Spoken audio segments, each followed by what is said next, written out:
We're also going to infuse some olive oils with herbs, something you could always cook with and just have immediate flavor if you'd like to. So what I'm going to do is I'm going to start the olive oil, and we're going to jump into the rice, complete the salmon dish after that, and then do a quick stir fry of the vegetables. What I'm doing today with the infused oils is basically, Jessica and I did this back in March, early April.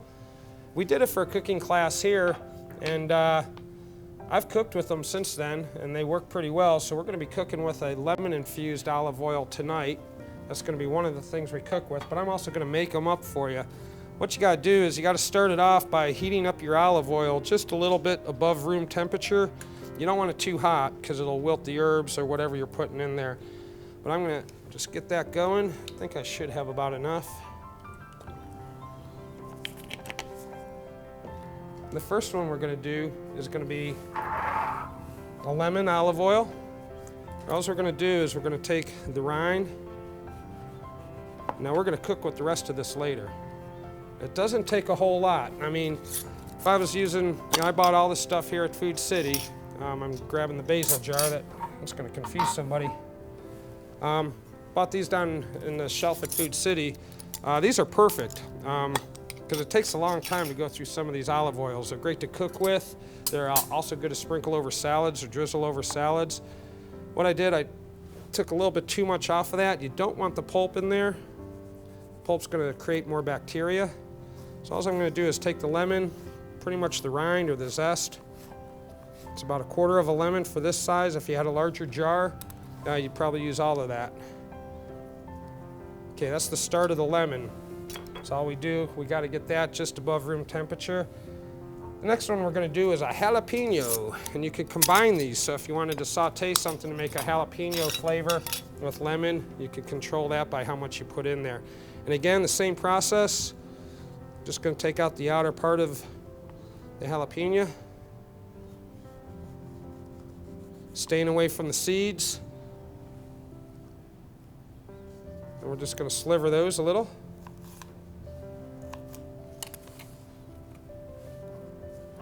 Next one, we're going to yank some of this basil plant off.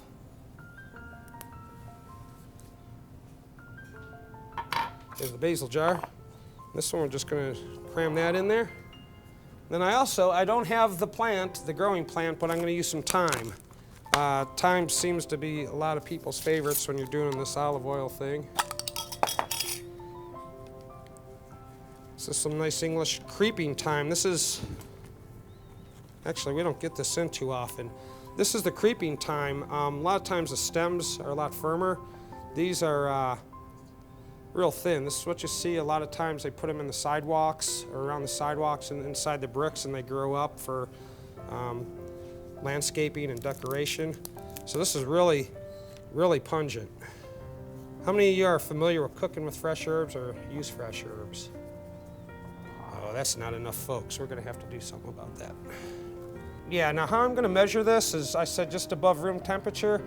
And I feel the heat coming off of that, so that means it's good to go. So we're going to let that sit for 1 second, because I don't want to put that in there too hot, because it will wilt the herbs.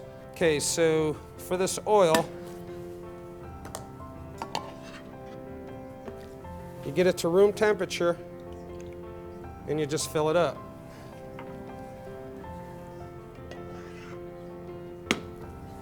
What you're going to do with this is you're going to let it sit 1 week. And after a week, you're going to strain off the herbs. And when the herbs are strained, you could use the oil. You could use the oil tomorrow, but it's not going to have the flavor imparted into it like you want.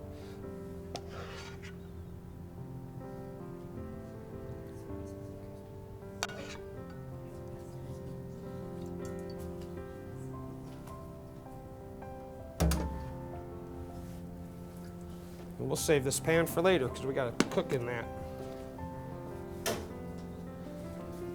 All right, so you seal this up, let it sit for a week, strain it off, and this will last several months. It's best to keep it in the refrigerator. Pull it out a little bit before you want to use it.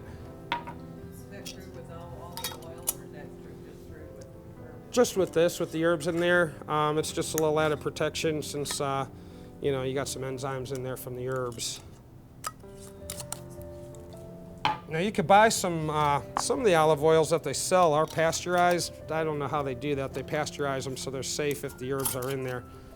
But again, I could barely feel the heat around this jar, so those are gonna steep out real nice. We'll put those aside. The one I'm cooking with today is gonna be lemon, and that's what we made a few months ago.